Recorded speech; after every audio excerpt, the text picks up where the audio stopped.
بسم اللہ الرحمن الرحیم۔ السلام علیکم ڈیئر اسٹوڈنٹس، امید کرتا ہوں آپ لوگ ٹھیک ٹھاک ہوں گے اور آپ لوگوں کی زندگی خوشیوں کے ساتھ گزر رہی ہوگی،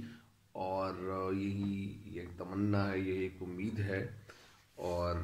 میں آپ لوگوں کو دعاؤں میں یاد رکھوں گا اور آپ لوگ مجھے بھی دعاؤں میں یاد رکھیں، کیونکہ ہم سب کو ایک دوسرے کی دعاؤں کی ضرورت ہوتی ہے، اور دعاؤں کی ضرورت اس لیے ہوتی ہے کہ ہم ایک دوسرے کے لیے سچے دل سے دعائیں ضرور کریں گے بھی اور مانگیں گے بھی، اللہ سے چاہیں گے بھی، اللہ سے ہم بار بار دعائیں مانگیں گے تاکہ اللہ تعالی ہماری ضرورتیں، ہماری جو تکالیف ہے یا جو مصیبت میں، جو لوگ مصیبتوں میں مبتلا ہو چکے ہیں ان کی مصیبتیں ختم ہو جائیں، اور ضرور دعائیں اللہ سے مانگیں گے۔ تو اچھا، امید کرتا ہوں آپ لوگوں کی زندگی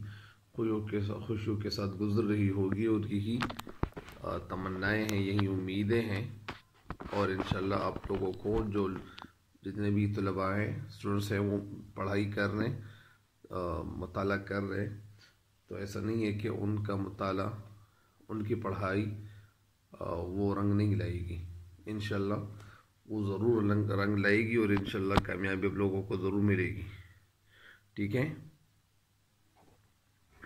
اچھا، بسم اللہ الرحمن الرحیم۔ رب اشرح لي صدری ويسر لي امری واحلل عقدۃ من لسانی يفقهوا قولی وانت الوجود الحی القیوم وقد خاب من حمل ظلم۔ اچھا، تو لیے چلتا ہوں آپ لوگوں کو امید نظم کی طرف، لیکن سب سے پہلے نظم سے پہلے اس کا جو خلاصہ ہے یا نظم کے حوالے سے، مسدس حالی کے حوالے سے جو لکھا ہوا ہے، میں سب سے پہلے آپ کو یہ بھی بتا دوں کہ مسدس کے معنی ہے 6۔ مسدس کے معنی کیا ہے؟ 6۔ تو وہ نظم جو 6 مصرے والی ہوتی ہیں تو اس کو مسدس کہتے ہیں۔ کیا کہتے ہیں؟ مسدس۔ وہ نظم جو 6 مصروں پہ مشتمل ہو، جس کے ایک ایک بند میں 6 مصرے ہو، تو اس کو مسدس حالی ہی کہتے ہیں۔ تو آپ کو یہ بھی بتا دوں، اس کا جو پس منظر ہے، جو بیک گراؤنڈ ہے یا گراؤنڈ بیک ہے، میں وہ بتاتا چلتا ہوں۔ وہ کیا ہے؟ اس کے حوالے سے میں آپ کو بتا دوں کہ اردو شعر میں مولانا تفسیر حالی کا جو اعلیٰ ترین کارنامہ ہے، جو اہم کارنامہ ہے، وہ مسدس مدرج اسلام ہے، اسلام کا عروج و زوال ہے، جو عام طور پر مسدس حالی کے نام سے مشہور ہے۔ مسدس حالی 1879 یعنی 1879 عیسوی کی تصنیف ہے، یہ کتاب ہے، اور اردو میں یہ پہلی طویل نظم یہ شمار کی جاتی ہے۔ یہ نظم اس قدر شہرت یافتہ ہوئی، اس قدر اس کو شہرت ملنی شروع ہوئی کہ اس نے قبولیت کے، کہ اس نے جو اس سے آگے جو کچھ جو نظمیں لکھی ہوئی تھیں یا پیچھے، تو یہ اس نے تمام ریکارڈیں جو تھی وہ توڑ ڈالے۔ مسدس حالی دراصل سر سید احمد خان کے اشارے پہ اور فرمائش پر لکھی گئی تھی۔ مسدس حالی مسلمانوں کی جو بالخصوص اور ہندوستان کی جو بالعموم، یعنی مسدس حالی لکھنے کا فائدہ یہ تھا کہ مسلمان جو خاص طور پر اس سے مراد تھے، اور ہندوستان وہ عام طور پر ایک فکر و تاریخ داستان ہے، تاریخ داستان ہے۔ اس نظم میں مولانا حالی نے مسلمان کی سابقہ عظمت بلندی اور شان شوکت کا ذکر کیا ہے، اور ہندوستان کے جو مسلمان ہیں ان کو بیدار کرنے کی کوشش کی ہوئی ہے، اور ساتھ ہی وہ یہ درس مسلمانوں کو دیتے ہیں کہ وہ عروج و زوال کی جو داستان ہے انہوں نے بڑے دردناک انداز میں بیان کرنے کی کوشش کی ہوئی ہے۔ نظم کے آخر میں پہلے تو انہوں نے نظم کو جو آغاز تھا، وہ انہوں نے مایوسی و امیدی سے بھرے ہوئے اشعار لکھے تھے، جو قوموں کے لیے وہ آغاز کی جو نظم تھی وہ بہتر نہیں تھی، لہذا خواجہ تفسیر حالی نے نظم کے اختتام پر ایک اور اضافہ کیا کہ انہوں نے ضمیمہ، یعنی جو آخری تتمہ، آخری خاتمے کے بعد وہ جب اضافہ کرتے ہیں تو اس کو ضمیمہ کہتے ہیں، اور قوم کو نئے حوصلے اور بلند عزائم کی جس طرح انہوں نے راستے دکھائیں اور جس طرح راہیں دکھائیں، تو نصاب میں یہ امید جو ہے، تو یہ وہی ضمیمہ ہے جس کو لکھنے پہ انہوں نے، یعنی یہ لکھا تھا ضمیمہ، اور اس ضمیمے کے حوالے سے بات یہ ہے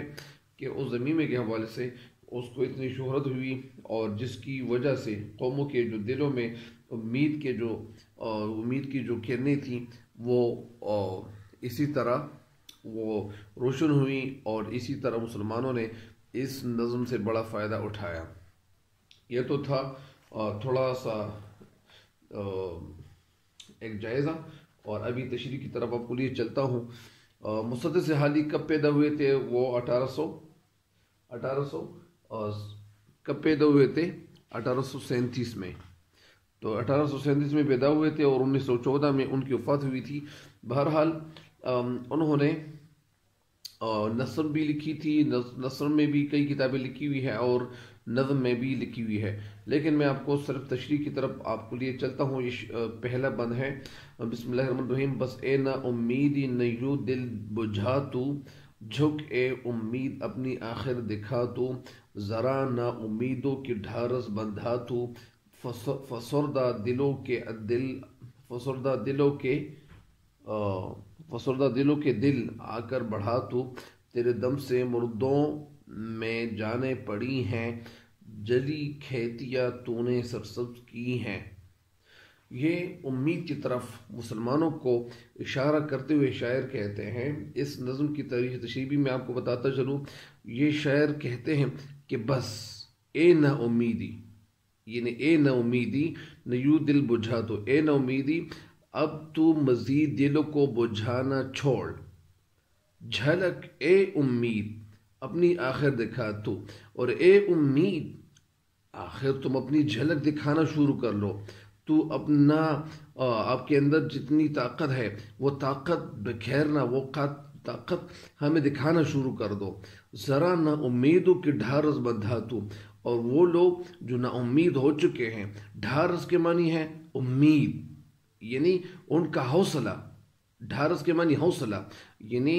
اے امید تو وہ نا امید جنہوں کا حوصلہ وہ پس ہو چکا ہے، جن کا حوصلہ وہ ٹوٹ چکا ہے، ان لوگوں کا حوصلہ بڑھا، فسردہ دلوں کے دل آ کر بڑھا تو، اور وہ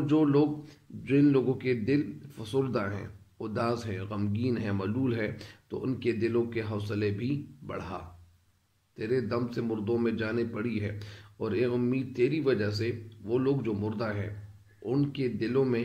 یعنی وہ جانے پڑی ہے، یعنی تیری وجہ سے وہ لوگ جو کمزور ہیں ان کے اندر حوصلہ بڑھا ہے،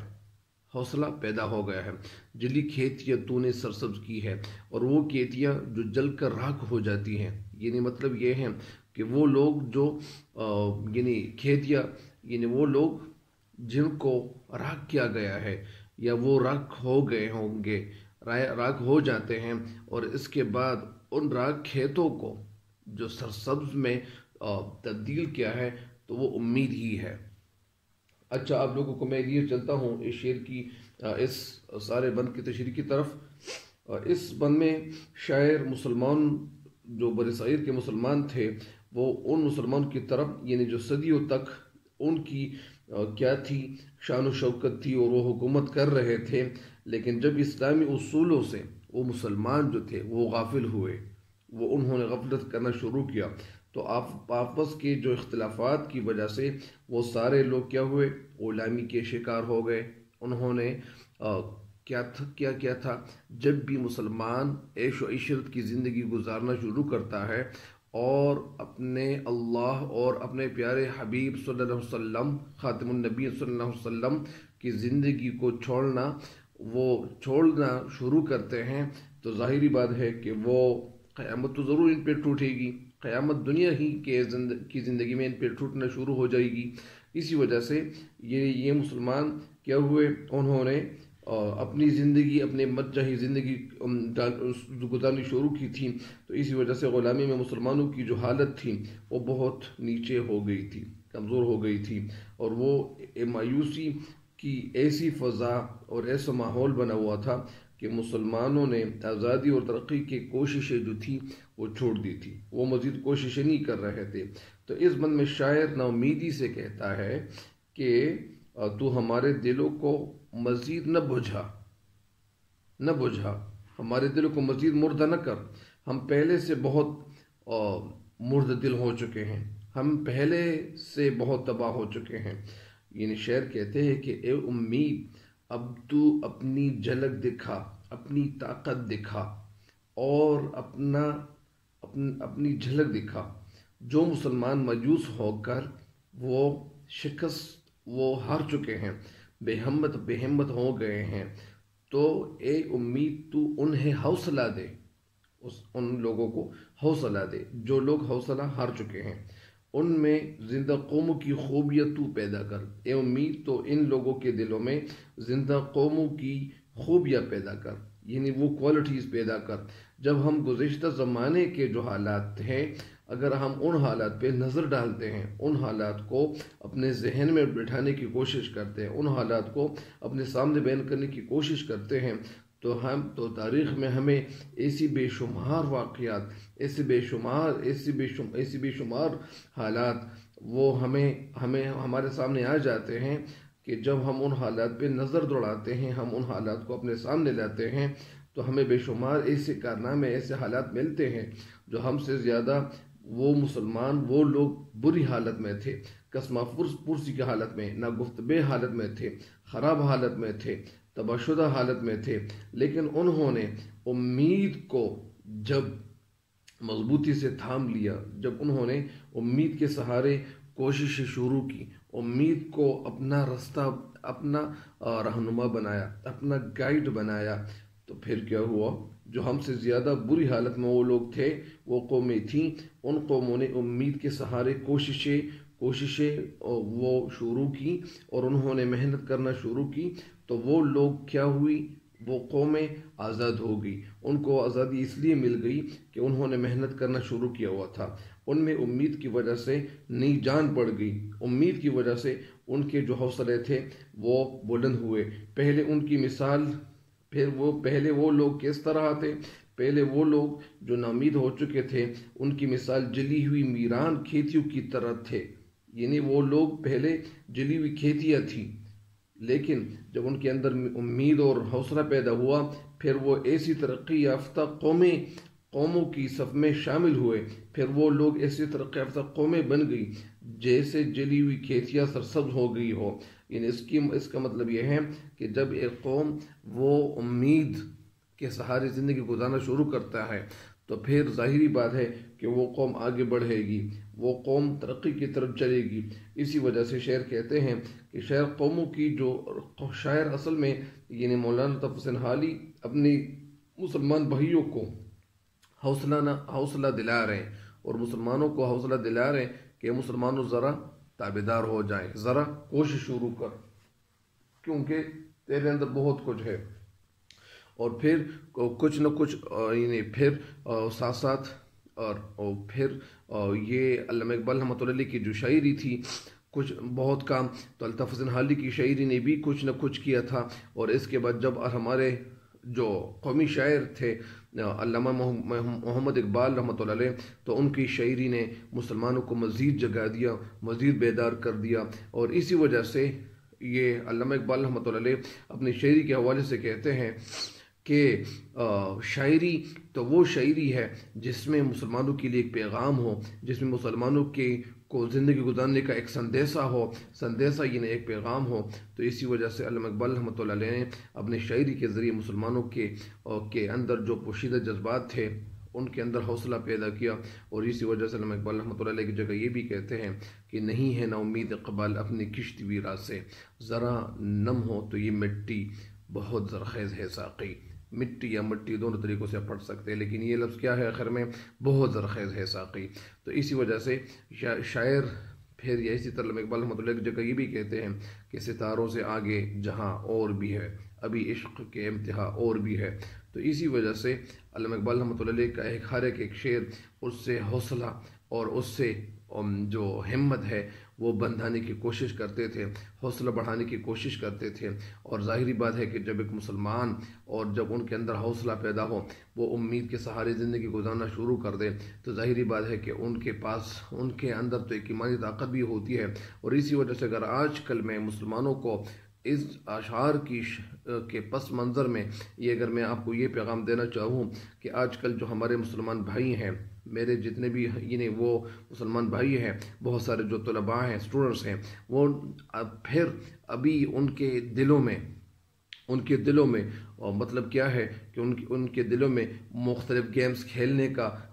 جو ہے وہ ایک رواج شروع ہو گیا ہے، اور اسی وجہ سے ان مسلمانوں کو بہت کچھ بننا چاہیے، ان کو آگے بڑھنا چاہیے، اور ان کو زیادہ تعلیم حاصل کرنی چاہیے، زیادہ کتابیں جو پڑھی ہوئی ہیں ان کتابوں کو پڑھنا چاہیے۔ کتابیں جو ہے آج کل ہر جگہ موجود ہے، لیکن کتابیں پڑھنے والے وہ نہیں رہے ہیں۔ اسی وجہ سے